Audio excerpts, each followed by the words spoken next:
Thank you so much for joining us in this Thursday before Easter night. My name is Terry Wells, and I work with Miss Pamela at the Beautiful Gate. And this evening, we are so blessed to have Miss Karen Russell. Karen is with Susan G. Komen, and she is the Community Education and Outreach Program Manager at Susan G. Komen. Karen joined the Susan G. Komen family in 2023 and works with community partners across the United States. That's a big job. And provides programs and resources to assist men and women on breast health. In her previous role, Karen managed the advocacy programs at the American Association of Cancer Research. So it's probably safe to say that cancer research is near and dear to your heart, right? Absolutely. Okay. And Karen was also responsible for building relationships with advocacy organizations and developing educational platforms. Karen is also an avid advocate for populations that are underrepresented and underserved. And those of you who know about the Beautiful Gate, you know that Miss Pamela is one of the most passionate women in the state of Florida when it comes to breast health education and screening. Am I right, Miss Pam? Okay, we got a nod.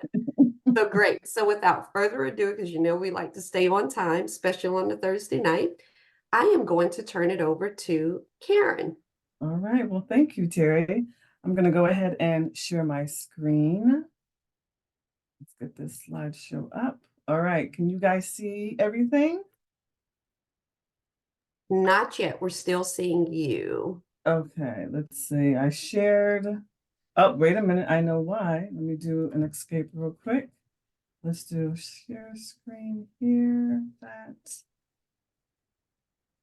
Okay. So now, how's Now, that? perfect. Okay, now we're in progress. Okay. Well, welcome everyone. Thank you for having me here. Let me just minimize some things. Ooh, hold on. I done lost my screen. Give me 1 second. All right. And then let me just minimize that. Okay. All right. So I am Karen Russell with Susan G. Komen. So welcome to today's virtual presentation I'm sorry? Okay.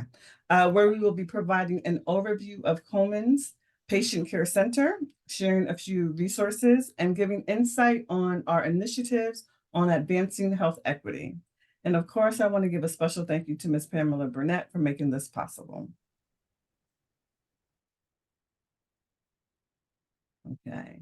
So I want to start the presentation with a little bit of background about Komen. Komen addresses breast cancer on multiple fronts, such as research, community health, global outreach, and public policy initiatives. So a few things have changed over the years, but the one thing that has always remained consistent is our vision: a world without breast cancer, and our mission is to save lives by meeting the most critical needs of our communities and investing in breakthrough research to prevent and cure breast cancer. So to achieve this mission, Komen focuses on two things. The first is to conquer aggressive and deadly breast cancers to help people live longer and better lives. Their work directly affects those living with metastatic or stage 4 breast cancer and those who experience an unexpected late-stage diagnosis or reoccurrence. The second is to ensure all people receive the care they need and advance health equity. We are working on initiatives that help people overcome barriers that result in breast cancer disparities. Komen is taking a comprehensive 360-degree approach to fight breast cancer.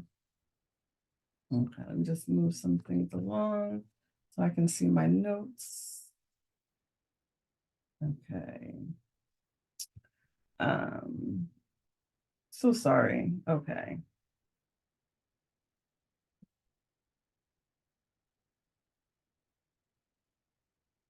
Okay. So Komen has taken a comprehensive 360-degree approach to fight breast cancer through driving research, which is guided by world-renowned experts. We evaluate, invest in science and technology that will provide the greatest benefits to patients. Providing care, we serve as a trusted breast health care guide by providing evidence-based education, personalized support, and connection to timely, high-quality care. Taking action, we mobilize people to advocate for policies that protect patients, prioritize research, and create lasting systemic changes to improve outcomes for all. And unifying community. We unite communities that are bonded by a common interest and come together to deliver a greater impact in ending breast cancer, because ending breast cancer needs all of us.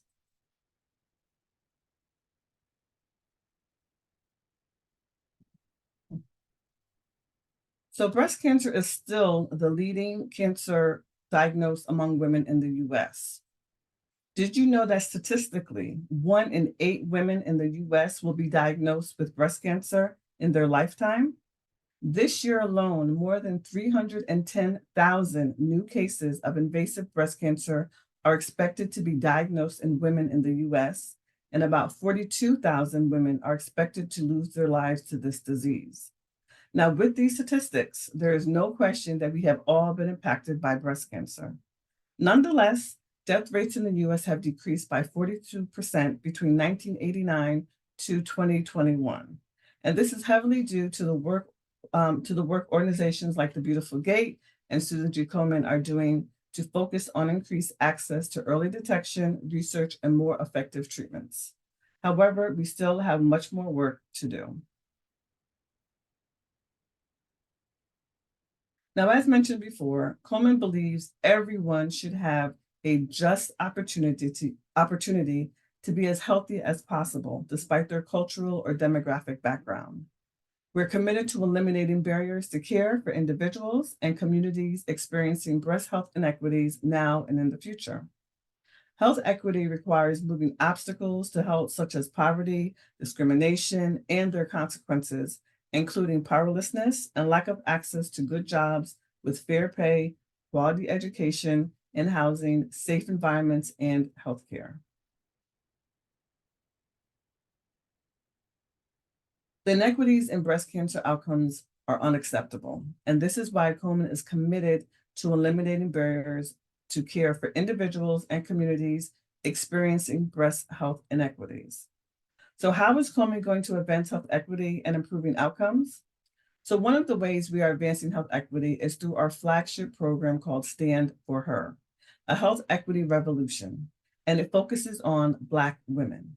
Stand for Her is Komen's national commitment to collaborating with Black people, policymakers, researchers, and other key stakeholders to help create a world without inequities and where Black people have the same chances of surviving breast cancer as anyone. The program was born out of a series of reports Komen published in 2021 entitled Closing the Breast Cancer Gap, a roadmap for saving the lives of Black women in America. According to the report, Black women are often ignored by their healthcare providers and face significant barriers to receiving the care that they need due to a legacy of systemic racism, implicit bias, and below standard care. This is where we learned what breast health inequities existed in the Black community and where the mortality gaps were the greatest. Okay.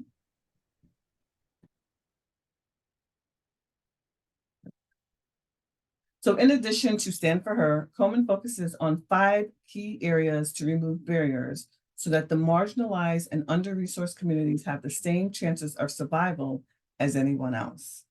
So our first approach offers the following. Education, there we go, where we equip specific groups and communities with knowledge about breast health, patient support to ensure connections to timely, high-quality care, workforce development, which improves diversity and cultural sensitivity of healthcare workers. We advocate for equitable policies, and we ensure that research is representative and benefits all. So with this approach, we can tailor it to address the inequities across a broad range of multiple populations.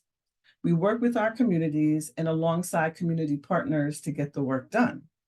So today I'm going to focus on a few key areas and how we can leverage the resources and opportunities discussed towards the vision of a world without breast cancer.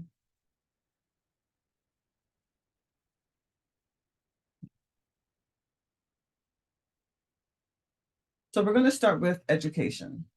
Komen is a trusted source of up-to-date, accurate breast health information.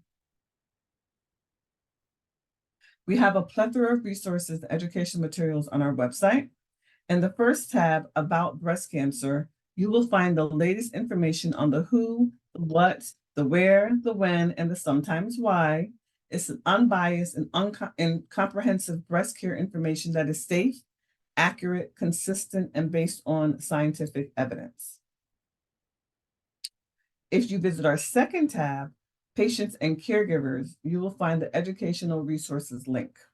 Our educational resources contain the latest evidence-based information on breast care risk factors, screening diagnostics, treatments, metastatic breast cancer, survivorship, and more. And resources are downloadable in English, Spanish, and translated into 44 different languages. So we couple education with community outreach, where we work with faith-based organizations like Beautiful Gate does, and then we open the lines of communications about breast health. Komen also offers support and community for metastatic breast cancer patients and their loved ones, particularly those serving the Black, Hispanic, and Latino populations.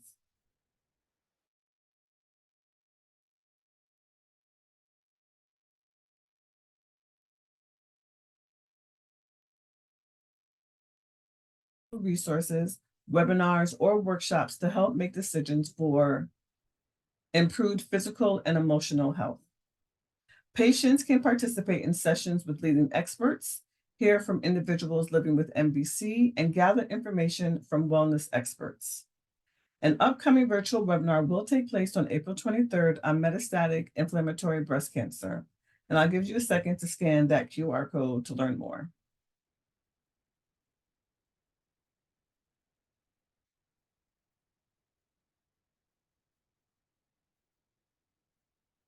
Okay. So we also believe in the presence of community and how it's essential. We share and exchange resources, materials, and tools with community partners so that we can educate communities about breast health.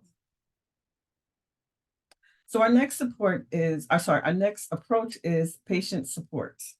Now we understand that everyone's healthcare journey is unique, and as a part of the continued evolution and meeting the needs of patients today, we created the Komen Patient Care Center, also known as PCC, in 2021. The center works to achieve health equity by removing barriers and focus on communities that are disproportionately affected by breast cancer. The Komen Breast Care Helpline is the front porch to the PCC. A phone call to the helpline opens the door to all of what PCC offers, which includes emotional support, breast health, breast cancer information, and education, access to screening and diagnostic services, as well as resources and financial assistance. Services are provided by patient navigators who are highly trained and include oncology social workers. Our programs offer individual care focused on helping to ensure the best possible outcomes for each person. And we are proud to say that we have helped more than 33,000 people through the helpline.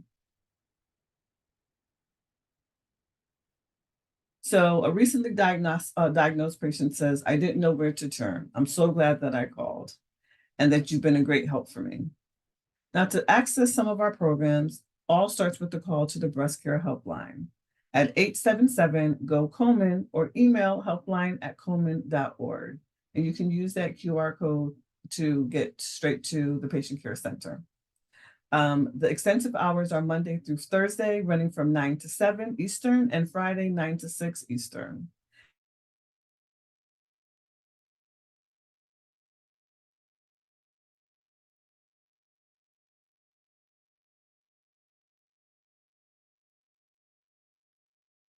and women to take charge of their breast health by learning more about their family health history.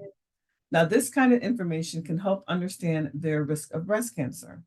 Some people have a higher risk of developing breast cancer than the general population because of other members of their family have had certain cancers, which leads to the importance of speaking to both sides of your family about the family's health history.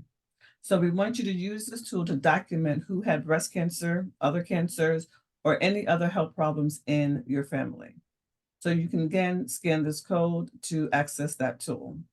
And our hope is that this information, the information that you gather from your family, will empower you and your family members to really take charge of your breast health. And there's that code.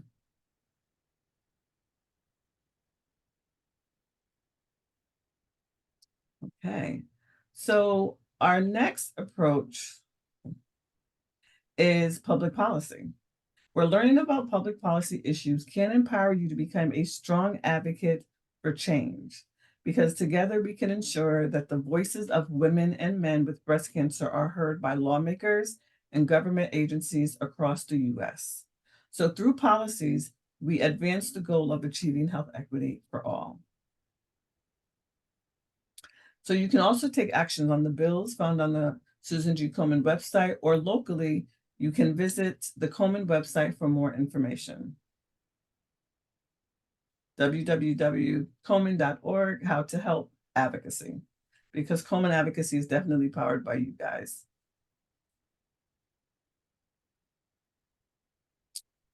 All right, and our last approach I want to discuss is research.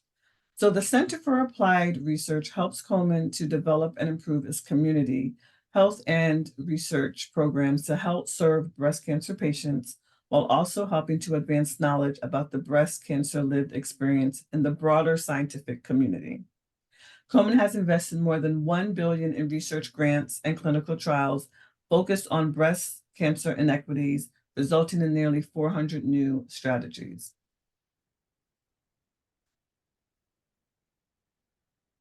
But research cannot be done without patients and survivors. So we have Share for Cures, a research registry that will be inclusive of everyone, regardless of who they are or where they live.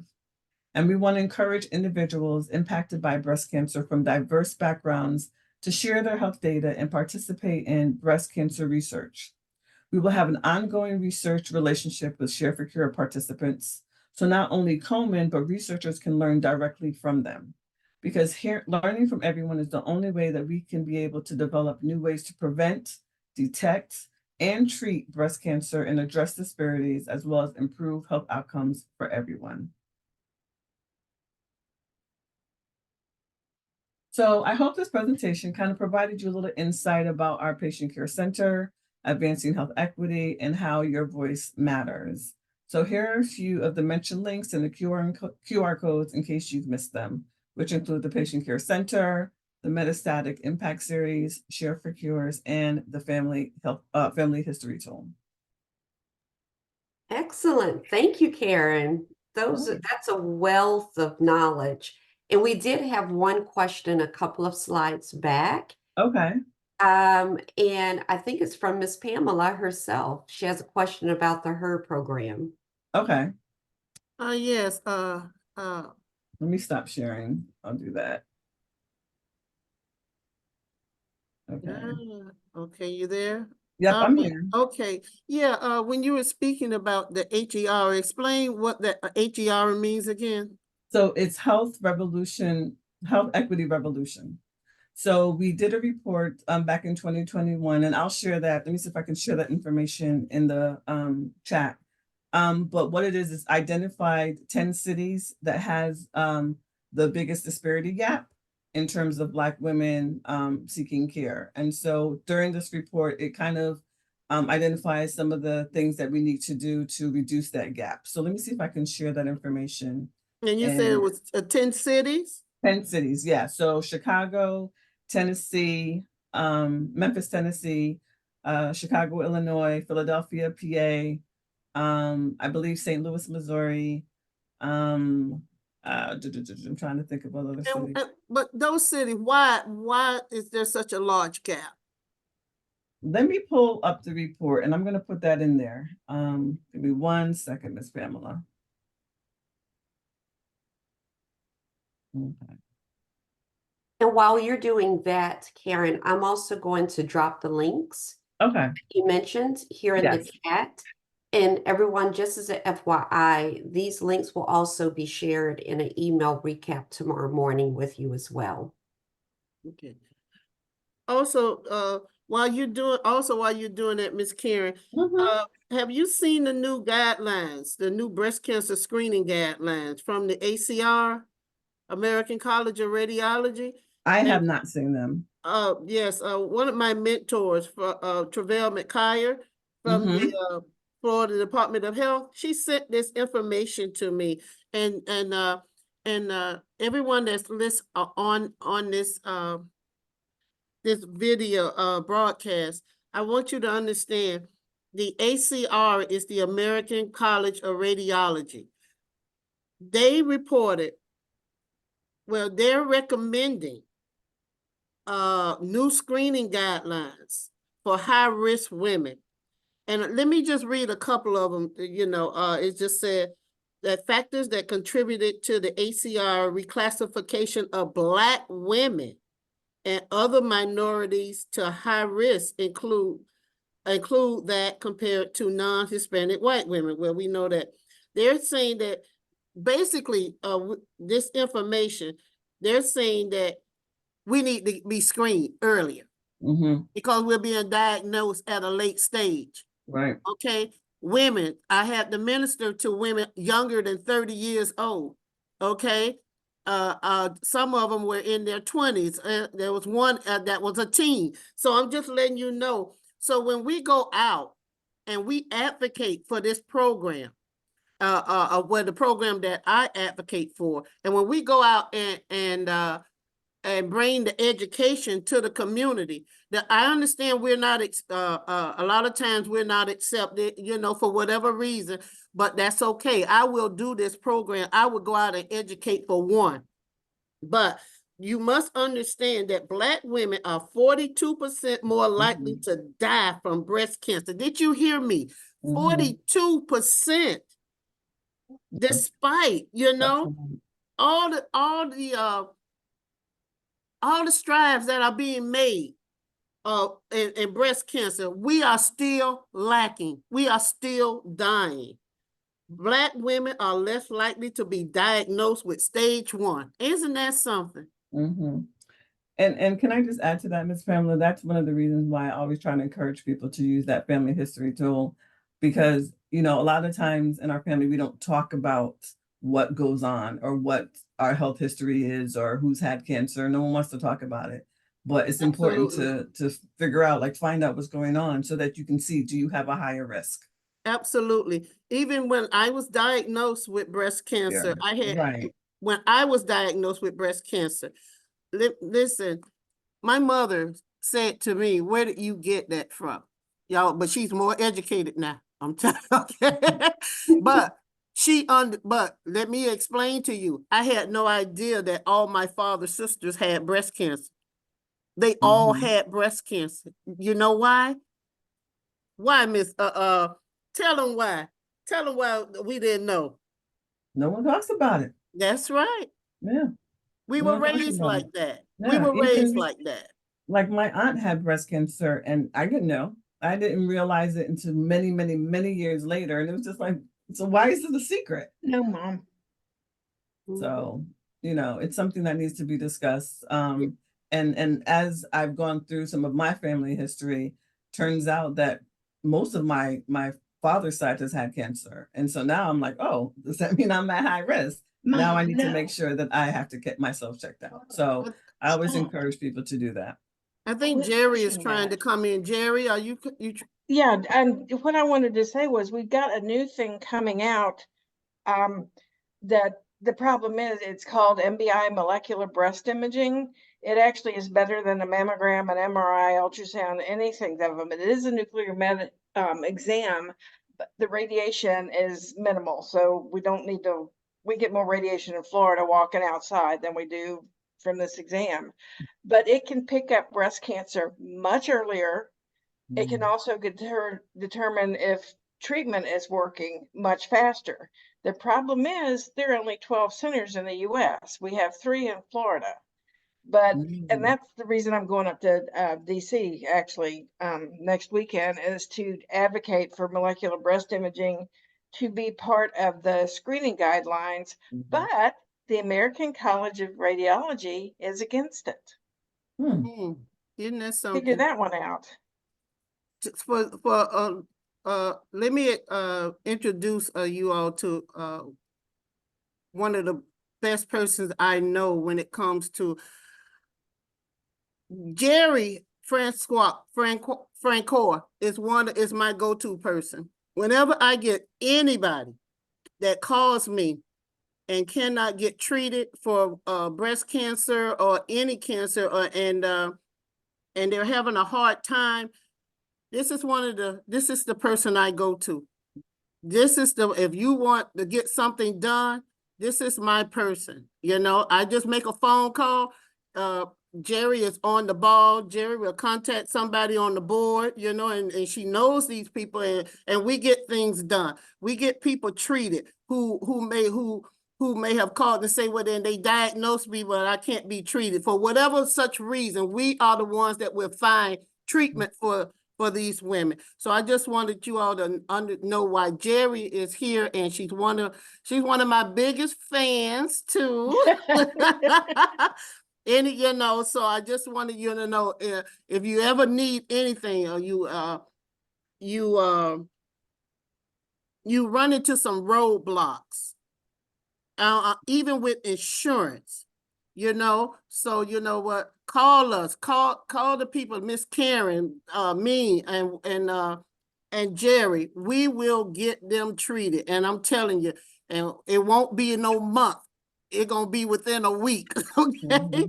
So I just want to let you all know that, you know what, when we do what we do, we're out there advocating on behalf of women who don't even really know that they need us. You know, they really need us. So when you see all of these a lot of things coming out, or people saying, well, then we got this, we got monies for this program, this or any program that has to do with women's health, especially with their breast. We're out there. We're out there advocating on your behalf. We really are. And we do it, and do not complain about it. We don't, you know. It's like my sister, she wanted to become a police officer. I said, why would you want a thankless job like that? You know, but somebody has to do it. Nobody thanks them, you know, for the job that they do. But you know what? But we do it because we really care about the health. And to see a young woman go through breast cancer at an age, at any age, you know. So we just want you to know that we're here fighting for you. But Miss Karen, I want you to tell them also about your financial assistance program, because we get a lot of women who contacts us, and we do have some funds, but our funds have run out. We're not as big as Komen, but we do big things. Okay? All right. I just want y'all to know that we may not be as big as them, but we do big things. Am I right, Jerry? Yes, you I'm are sure you exactly do. right. I put my name and put my phone number and email in the chat.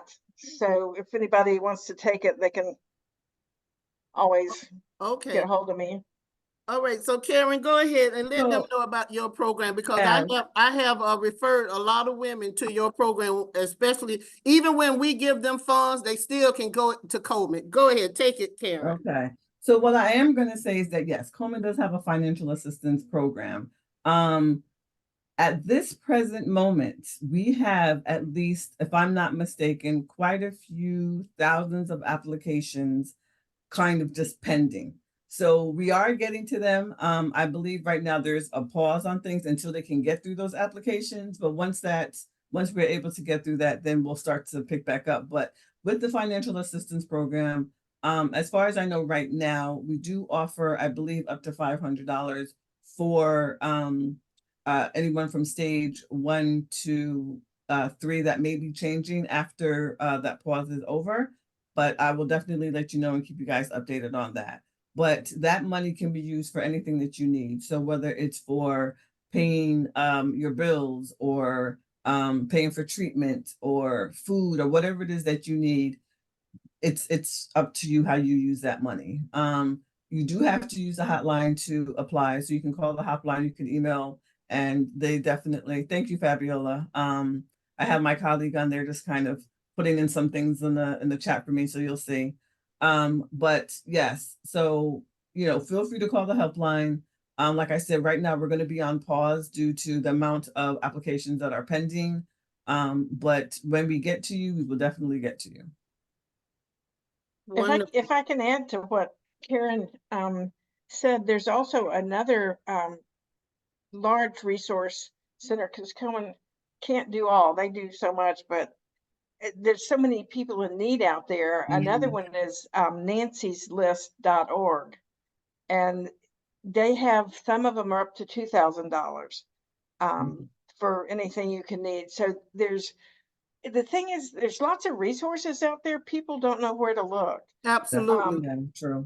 And when you mentioned that resource to me, I had our IT person put it on our website immediately, so they can also go to our website for resources, financial resources as well. And again, it's true, when they don't know where to go, and hospitals and other organizations contact us to ask us, where who can provide services. Karen, Pam and I will look. We can find them. No, I also want to just mention that when you call our helpline, although Komen may not have the opportunity to give you or take your application at that present moment, they can at least assist you in finding financial aid. Absolutely. So we may not be able to fund you, but they will find resources, the helpline, and we can also put you in touch with the patient navigator that will actually help guide you to, whatever it is that your needs are. Okay. Wow, that is a wealth of information. And going back to the HER report, I did click on the link, and it's interesting. And this immediately stood out because I'm based in Metro Atlanta, Chicago, Dallas, Fort Worth, Texas, Houston, LA, Memphis, Philadelphia, St. Louis, Virginia Beach, and the National Capital DC area. Yep. It's amazing. Yeah. You got to come to Florida, Karen. I keep telling you, you got to. Wow. I know. What I will say is, as I review the report, like you'll see, if you dig into the report, you'll see the findings for each city. And just, it has like the summary and the background, and then just what, they found for each city. So Atlanta, Black women are more likely to die from breast cancer than their white counterparts.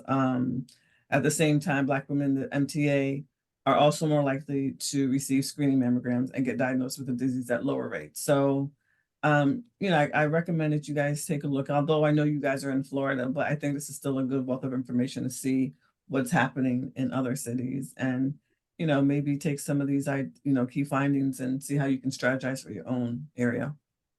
Because we got more old folks. Go ahead, Jerry. I'm sorry. We're number 2 in the nation in cancer burden. So.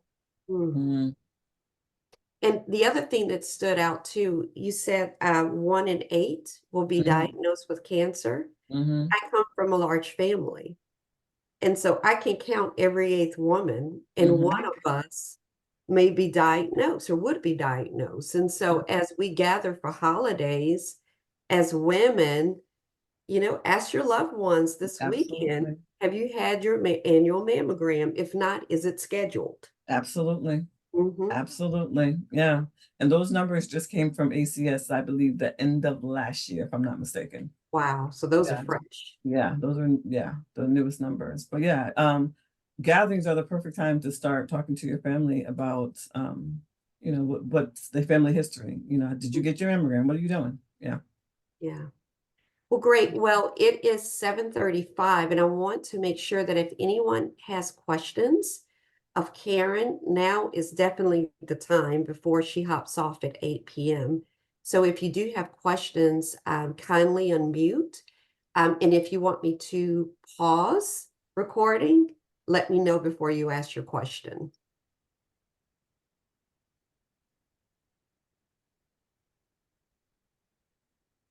And Pamela, Miss Pamela, I see your mind racing. I know you have another question. Yeah, I do want others to, if they want to ask a question, please. I see Miss Valerie or Miss Sheila. You guys, if you need anything, no question is like when I go out and do my breast health education,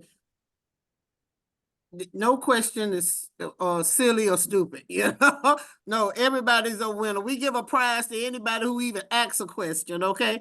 So I just wanted to make sure that you all wanted to, you know, if you have something to say before I want to tell you about my relationship with Komen. So anyone, and I promise I won't be before you long. Sheila, I see Sheila's hand is up. go ahead, Sheila. Okay, well, I guess I have your number, right?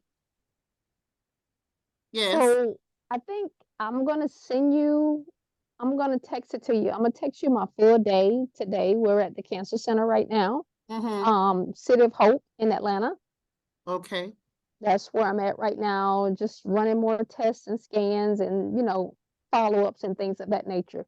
So there was a particular question I wanted to ask you because it's just sometimes it's like my oncologist, I know everybody's hearing one thing, but for some reason I'm hearing something different.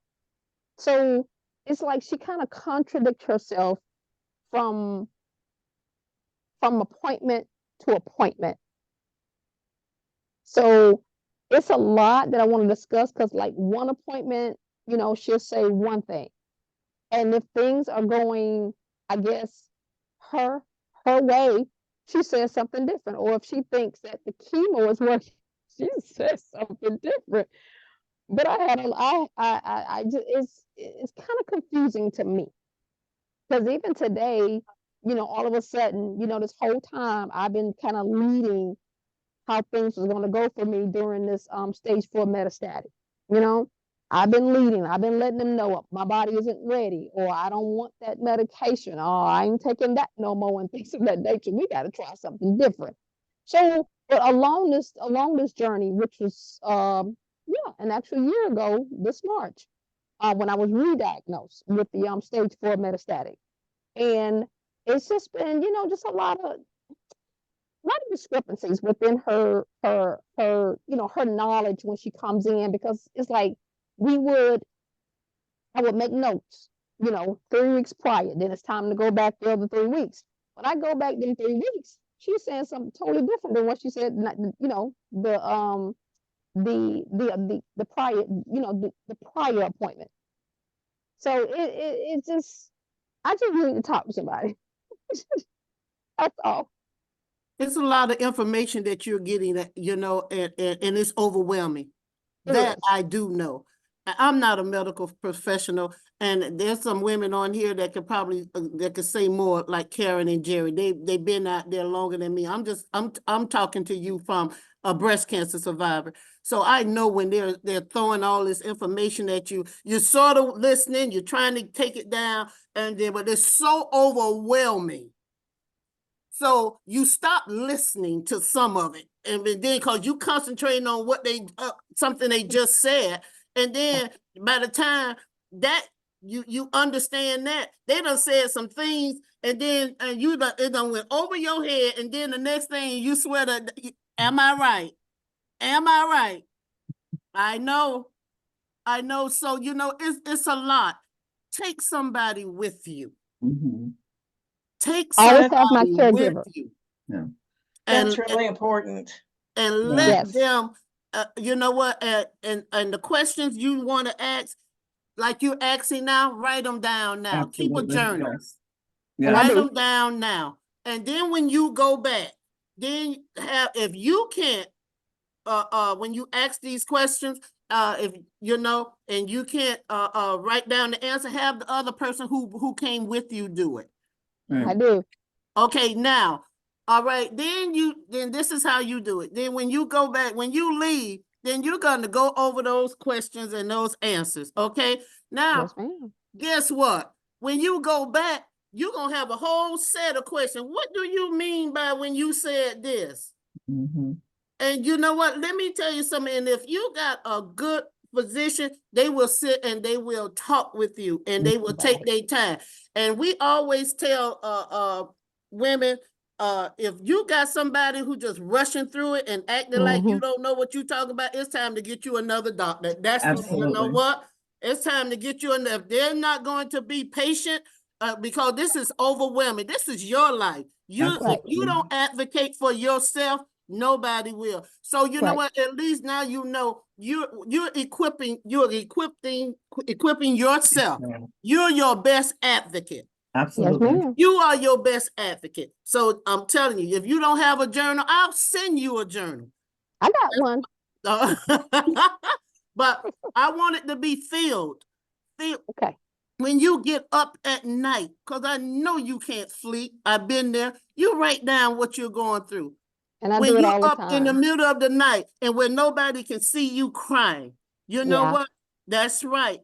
And you That part. thank you. Been there, done that. Know what I'm talking about, okay? Okay, And when you don't, this is my second time being diagnosed. Back in October the 16th, I was diagnosed with they said it was stage 2, but after all of the, biopsies and it turned out to be stage 3B. Mm.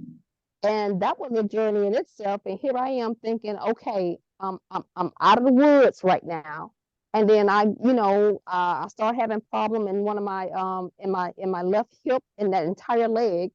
And none of the doctors in town could figure out what was causing all the pain. They was doing everything and still didn't see what was causing the pain. So my spirit told me to call the oncologist. Who wants to do that, right? Nobody.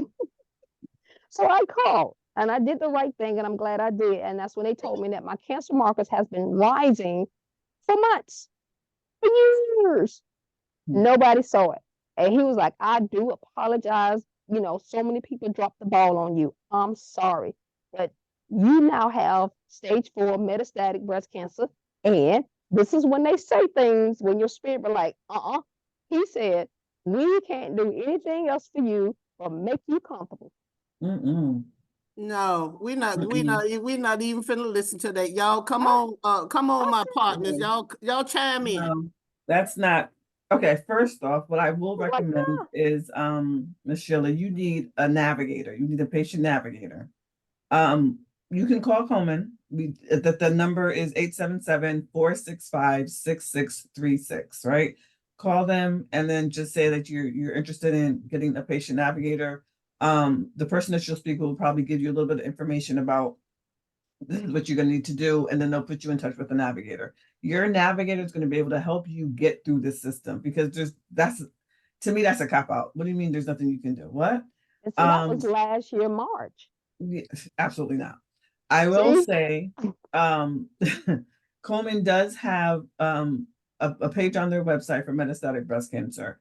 And we do have some information about like metastatic trial research, some questions that you can ask about clinical trials. I'm going to put that in the chat. And we also have like a support group. We have a Facebook group for metastatic patients. Okay, Ms. Wells, will you please add that information also within the email that you're going to send everybody? Yes, I am also going to include the chat as well, but I'll make sure that the links are in the email tomorrow. Okay. And I'll then make there's sure. also a question about, from Valerie, and Valerie, if you want to unmute, I want to make sure I am saying this correctly. Is there a list for people with breast cancer that need financial assistance? Is that something that the patient navigators can assist with? So, yeah, if you have a patient navigator, if you talk to the breast care helpline specialist, sorry, they'll be able to help find you funding. There's a repository of different organizations that we work with. And so some organizations also offer funding. So I would still talk to a specialist, and then maybe they may have to put you to a navigator, but talk to the specialist on our helpline and they'll be able to kind of navigate you through some financial assistance. Also, Ms. Sheila, just so you know, my colleague put in the chat that a helpline specialist can also help you find a clinical trial in your area. Mm. Yeah. Okay, thank you, Valerie. Wow. Okay, so the patient navigator for someone who is newly diagnosed or diagnosed, and like Ms. Sheila, they're frustrated Mm-hmm. with where they are right now with the current guidance that they're giving. Someone should definitely call the patient navigator for next steps. Yeah. Can I absolutely. ask a question? If she doesn't mind answering, where is she being treated?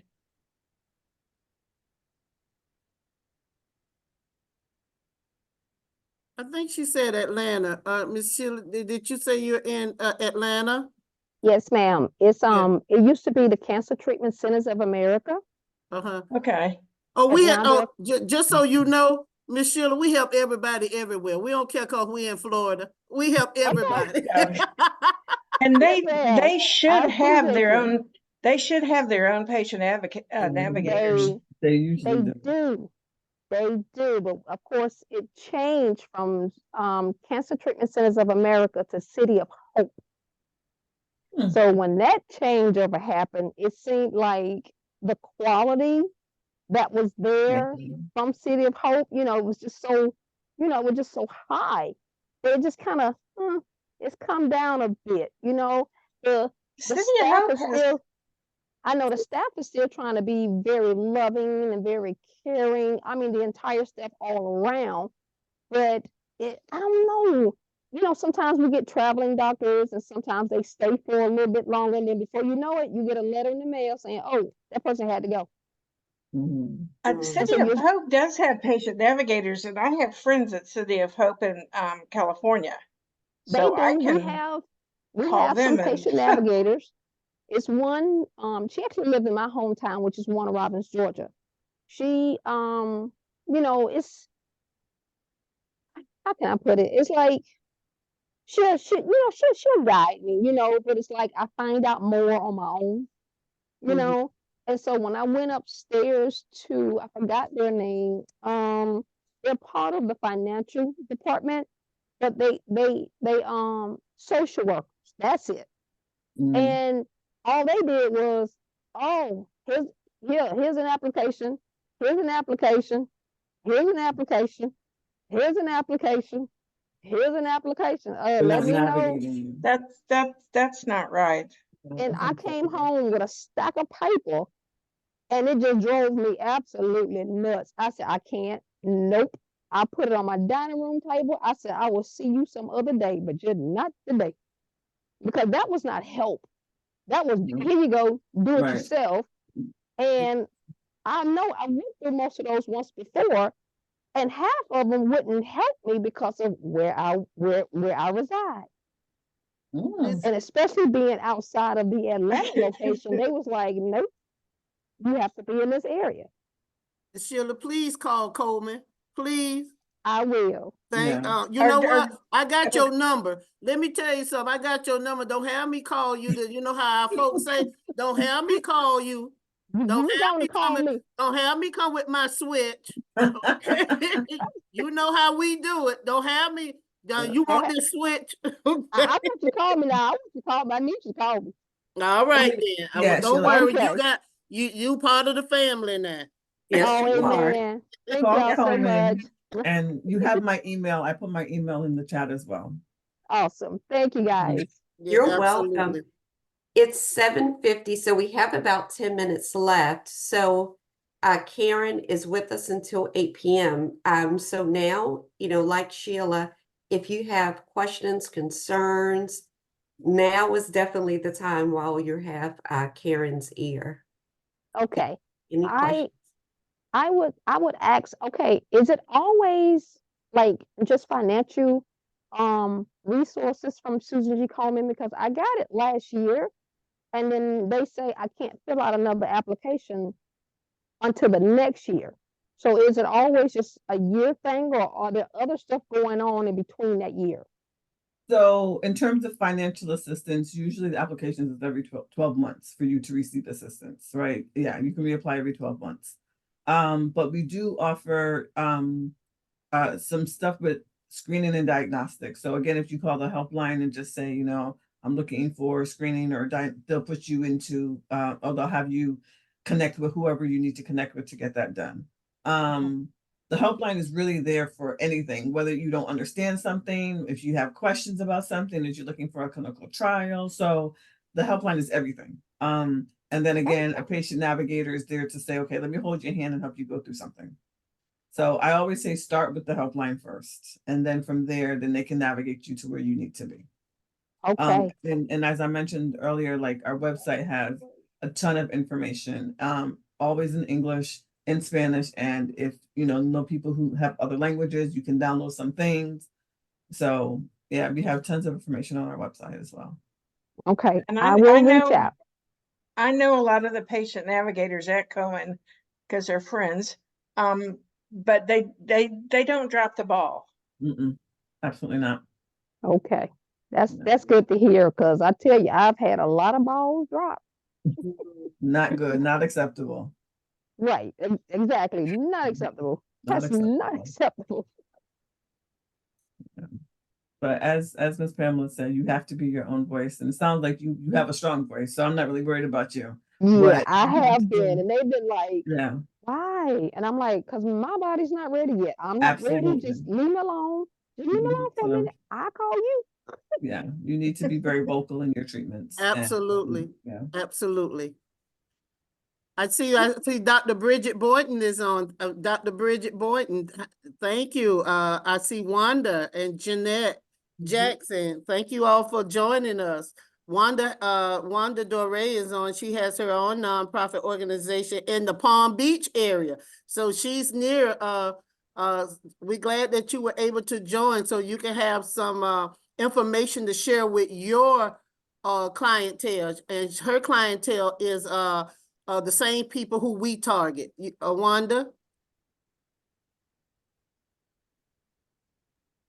Absolutely. And thank you for sharing your experience there. And I'm so sorry that you had that experience where they just gave you the applications and just went here and expecting you to sift through all of that and know how that. I can just imagine that had to be very fatiguing after, trying to get services and then someone just to hand you a stack, as you said, right? Because that's just giving information. It's not really navigating.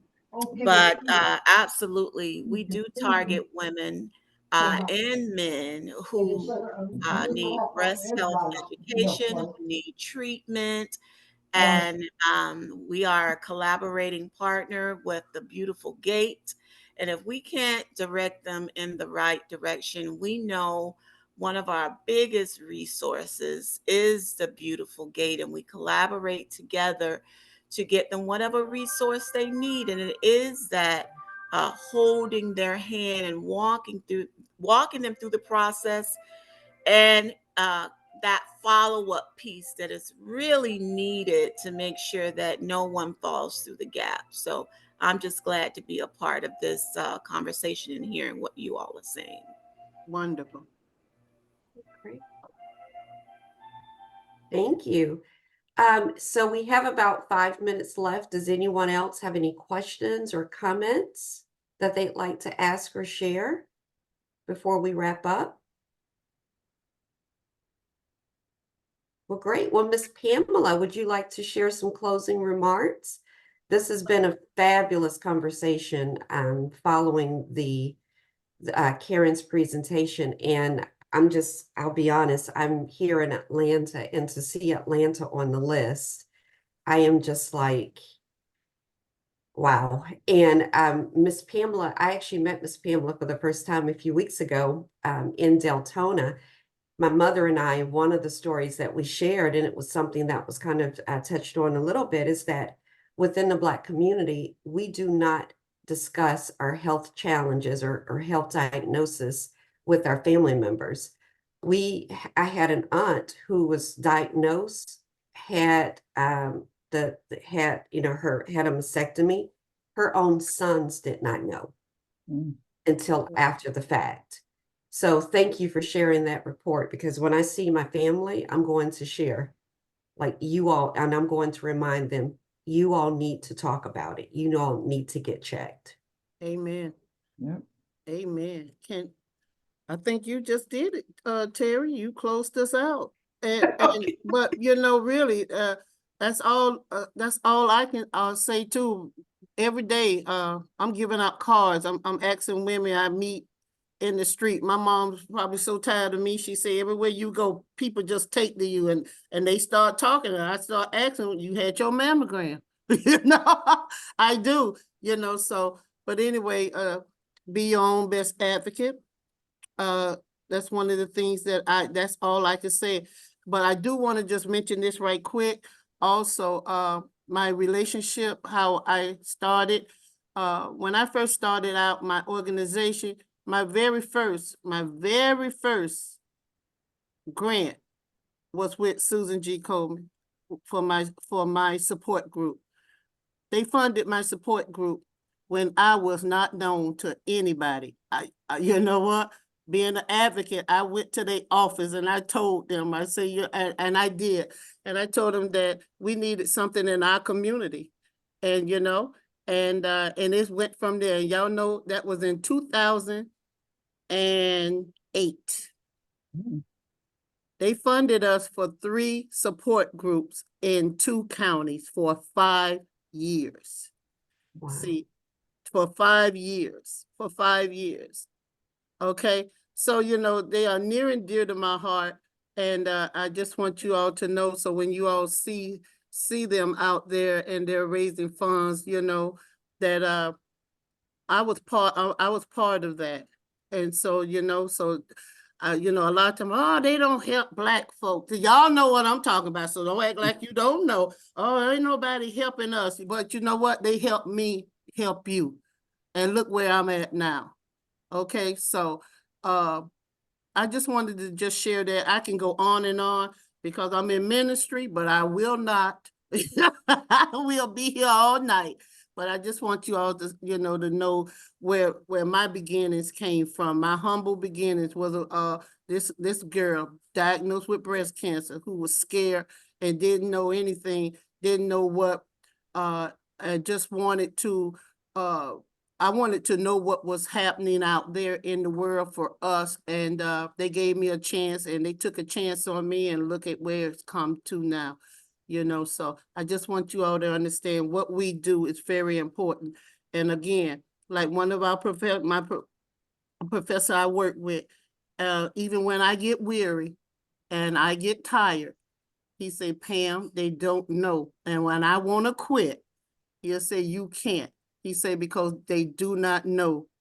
The people who we serve do not know they need us. They do not know. And see, and we serve everybody. Everybody, okay? So I'm gonna leave it like that. Well, thank you all so much. Have a blessed and wonderful Easter. And I will get the email sent out tomorrow with all of the valuable information that Karen shared. I will also include the chat because it has, you know, other valuable information like phone numbers and email addresses. So we will definitely share that as well. So look for that email by noon tomorrow. Can I And say I one have, thing? Yes, ma'am. Go ahead. Miss Karen Russell, Yes. well, to everybody, and Pam might already know that I've started my own program under a nonprofit organization, and it Okay. is for caregivers of cancer patients. Mm, Nice. Nice. So we're trying to cover it all. Mhm. So I've got a couple of people that's going to be my spokespersons, and especially when I'm like this, we have somebody to cover the meetings. I'm trying to have at least one meeting a month in every little area of our little city. within the library. So, you know, Mhm. you got your safe place, there's nothing to worry about, no one's gonna do this, and so I'm trying to set up everything and make little go baggies and all sorts of stuff, you know, I'm trying to get, how can I call it, merch, you know, from everybody that's doing whatever they're doing. I would love Mhm. to get a lot of that so I can spread their words and spread their organization. So I got big plans for this meeting. Yeah. So I'm hoping it will happen probably somewhere in May. Okay. Could you send us, make sure we get that information so we can Mm. send you a donation for some seed money? Yes, ma'am. Do you need, I have, it's on my Facebook page. And of course, I also have a Cash App. And my address is because I've used everything at home. So I work from home. Because I'm just about 80% bedridden, there are times where I'm able to get up and go inside my office, and that's when I do most of, you know, the office work. But other than that, I do everything pretty much from my bedside. I would love to have your, you know, your Cash App or whatever, just for sowing a seed, you know? Okay, well, okay, for everybody, here's my phone number. It is 478 954 0014. And Sheila, I just dropped it in the chat, 478-954-0014. Yes, anybody can call, text me, let me know who you are. Just remind me of how we met. Because you know, keep my brain, but just remind me how we met, and we'll go from there. I would love to be attached to you all. Sounds good. Great. And if I can say one thing, to Karen and to Pam, you know how much I love you and treasure you. And I'm here for whoever needs me anytime, 24/7. Thank you, Jerry. We love you too. Indeed. Perfect. Thank you so much. So again, everyone.